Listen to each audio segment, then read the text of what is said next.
Praise the lord. మీ అందరితో ఒక చిన్న మాట పంచుకోవాలని ఆశపడుతున్నాను. మరి ముఖ్యంగా మనుషుల చేత గాయపరచబడిన వారు, మనుషుల చేత తృణీకరించబడిన వారు, మీరు ఎంతో నమ్మిన వారు, స్నేహితులు అనబడిన వారు, లేక ప్రేమికులు అన్నవారు మీకు వెన్నుపోటు పొడిచే పరిస్థితులు మీరున్నారు.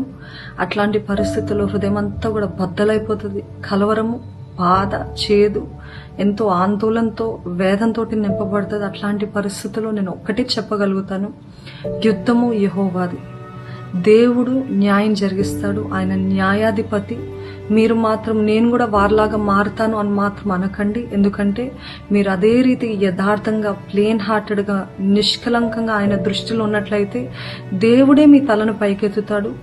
మీ శత్రువుల ముందే దేవుడు మీ తలను పైకెత్తి ఆయన దేవుడు అని చూపిస్తాడు. కాబట్టి మీరు మాత్రము క్షమించలేని హృదయము పెట్టుకోక దేవుని చేతికి అప్పజెప్తూ దేవుడు సమస్తం చూసుకుంటాడు, దేవుడే తగిన ప్రతిఫలం ఇస్తాడని ఆయన యందు విశ్వాసం ఉంచి ముందుకు సాగండి.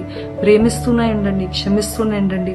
దేవుడు మీకు గొప్ప దీవెన, గొప్ప ఘనత మీకు ఇచ్చును గాక. God bless you.